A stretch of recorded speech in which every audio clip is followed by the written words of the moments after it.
Hello bachcho, let's see this question. So the question says a simple pendulum is suspended in a car. The car starts moving on a horizontal road according to the equation x is equals to g by 2 root 3 t square. Find the time period of the oscillation of the pendulum. So there are four options. First of all, we need to write the key concept. So I'm writing the key concept here. So in this particular case, time period is equals to what? 2 pi under root of L by G effective. Okay. Now let's suppose this is the car and this is accelerating with some acceleration a and नीचे की तरफ तो वैसे भी g लगेगा इसी, तो जो g इफेक्टिव होता है it is equal to a square plus g square का अंडर रूट. ओके, तो this is the main key concept of this question. But अगर हम बात करें टाइम पीरियड की, हमने बात लिख दी है यहाँ पे. एंड एक्सेलरेशन क्या होता है? It is d2x by dt square, मतलब हम लोग डबल डिफरेंशिएशन करना पड़ेगा x का with respect to time t.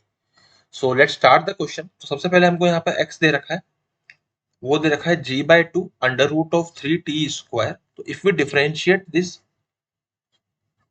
Single derivative हम करेंगे तो ये आएगा v and this will be equal to what? देखो ये बन जाएगा मेरा 2g by 2 into root 3 into T.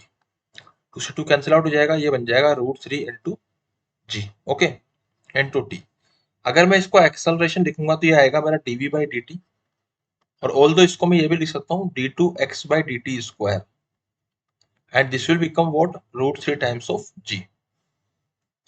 तो यहां से जो हमारा g इफेक्टिव आएगा इस प्रॉब्लम में वो आएगा g square plus root 3 times of g का होल स्क्वायर का होल अंडर रूट, एंड ये बन जाएगा 3g स्क्वायर प्लस g का 4g स्क्वायर का हो जाएगा 2g. ठीक है, अब हम बात करेंगे, यहाँ पे ये हो गया 2g हमारा.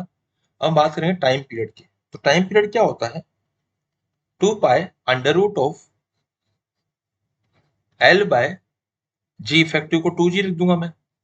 अब मैं इसको क्या लिख सकता हूँ? मैं इसको लिख सकता हूँ 2 into pi into root of L G divide by, इस रूट 2 को बाहर ले लूंगा तो रूट 2 रह जाएगा. अब इससे मैं इसको कैंसिल आउट कर दूंगा तो ये रूट 2 बन जाएगा. बेसिकली क्या बन गया? Pi root 2 into L upon G, तो ये पूरा आ जाएगा रूट में, तो 2 एल अपॉन जी बन गया रूट के अंदर. तो this is my final answer. It is matching is option number 2. So option number 2 is my final answer. I hope you understood it well. Best of luck. Although इसका ये वाला portion भी इसका आंसर हो सकता था अगर क्वेश्चन में दिया होता तो, और ये भी हो सकता था. These are two formats. So the final answer is option number 2. I hope you understood it well. Best of luck.